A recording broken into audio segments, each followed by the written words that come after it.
Hi everyone. This video is going to be an overview on a movement called shoulder dislocates. So I know that's a really horrible name and I don't like it, but that is what it is very commonly referred to as in the gymnastics and other communities where this movement originates from. So basically, like, it's a really advanced pullover. So you're going to get a broomstick or long sleeve shirt or a towel or whatever. I'll demonstrate with a long sleeve shirt how to do this momentarily. But you're going to grab that really wide with your hands.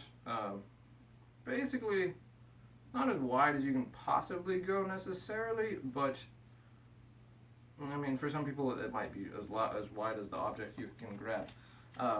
Focus on keeping your pointer fingers in contact. The pinkies are helpful when you get better at this, but really focus on that pointer finger grip. Up nice and tall, abs, glutes, keeping that weight on your toes, and then you're going to bring it up and around and back to your hip. This is why the pointer finger is important. It's really hard to maintain that pinky grip, but just keeping that nice solid control, and then all the way back down. Working on trying to keep your rib cage from flaring upwards. So you're going to feel a lot of tension in the chest, shoulders, into basically the whole upper torso. Back and forth. If you're feeling like, oh, that was actually not too bad, you bring your hands in a little bit, like inch or so, and then you do it again. Back and forth a few times. Make sure you're feeling really comfortable with it. And then you can try going in again. And eventually you're going to hit a point where you're like, ooh, I can't go back and actually pivot around with this without compromising a lot, like doing a lot of pushes. This is right near my limit of where I can get that. So if you notice, I hit that and it's very stiff and I feel a lot of tension and I kind of have to shift around a little bit. It's not as smooth. You don't really want that.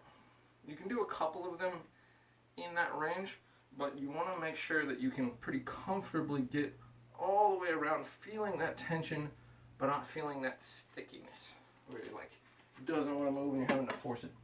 When you're having to force it, it's more likely to be causing a little bit more harm than good, pulling things a little bit too much.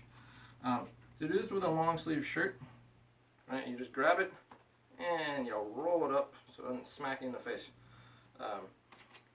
If you have another way to do that, totally fine. I just find that to be fairly convenient. Holding that grip, and it's the same thing. Up and over. Right? And then you're like, oh, that was easy. You can go in and then up and over. And you notice how if you don't roll your shirt up, it's going to smack you in the face, and you might have to keep rolling it. The thing with fabrics is they have a little bit of give to them, right? So when you're doing that, you can build a lot of tension here, extend right at that hard point, and then have it kind of contract again as you come down. So sometimes you can get a little bit of a different stretching feeling with fabric material as opposed to a stiff rod of some kind, broomstick handle, straight stick, whatever you have that would work for that. You can also use a towel, as I said, long sleeve shirt, blankets, basically any kind of object that is long enough that you can grab it in an extended arm position. Be gentle with your shoulders. This is a difficult movement. If you're having to be way out here and you're feeling a lot of tension and you're not able to get around, that's totally fine. Right? Do not force this. There's an unfortunate reason this movement is named the way it is if you push it too hard, you can potentially roll the shoulder forward. It's unlikely to actually cause a dislocation. It just might be uncomfortable. Well, it actually would be a subluxation, but it's a whole different terminology for shoulder injuries. So just make sure you're being careful with it. You want to feel that tension like with the other things, right? Where you're getting into that stretch, putting the tissues into tension, but not to the point that it's painful. So if it's too much, widen the hands.